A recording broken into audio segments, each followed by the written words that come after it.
जय जगन्नाथ जय माँ लक्ष्मी मुझे बनवा जाऊँगी पियाज सागर कांजी। तो चलो बनइबा पियाज सागर कांजी। तो यहाँ ब्रह्मपुर स्टाइल आ सिंपल रेसिपी आ भात साथ खाइबा बहुत भल लगे। कांजी तो टेस्ट गोटे नियार टेस्ट। तो चलो बनइबा एबे ताकू।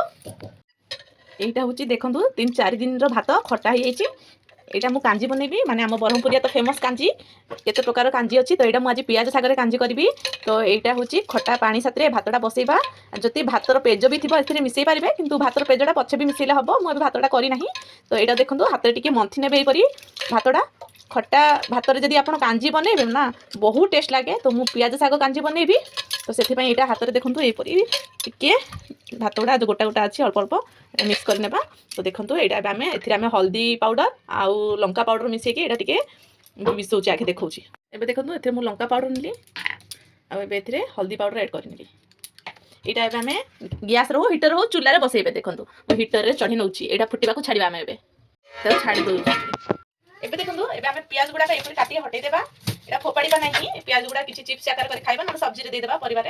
आउ ए पियाज गुड़ा को मुझे काटिकी हटेदेली। देखो तार हटेदेली सागटा आम नेबा धोई नेबा। यहाँ एबे देखो आम धोई नहीं सागटा यहाँ काटिबा एकदम छोट छोट छोट छोट कर काटिबे।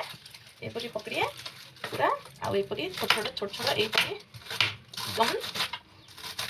यपरी एकदम छोट छोट छोट छोट छोट छोट करेंगे।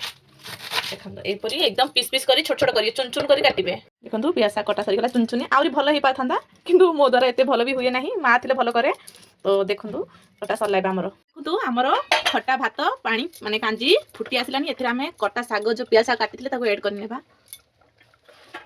सबुड़ा कटा साग ऐड करने। एबे लुण ऐड करने। तो आम साग लुण ऐड कले एबे कटा टमाटर आ अल्प सिंब ऐड करनू आर आउ टेस्ट बढ़े दब। आबे आपको ढक्कन देकी छाड़ी नेबा। आम रसुण को कुटिकी रखने दरदरा छिचिबा पूरा चिकन ना एपरी दरदरा करिए घाटी नेबा। वाओ कि बास्ना एपरी आप खाइबे तापर देखिए तार एते टेस्ट कहूनी बहुत बढ़िया बास्ना होची पियाज सागर कांजी।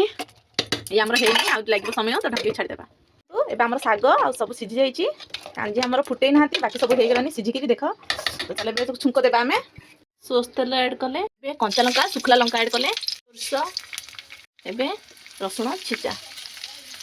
देखो रसुण फ्राए होगा माने सोरस रसुण लंका आमर फुटण हो गला रेडी। एबे कांजी ऐड करदेबा भल से मिसई नेबा ढक्कनटा हाथ साथी देदेबे। आमर कांजी एबे रेडी ब्रह्मपुरिया स्टाइल पियाज कांजी।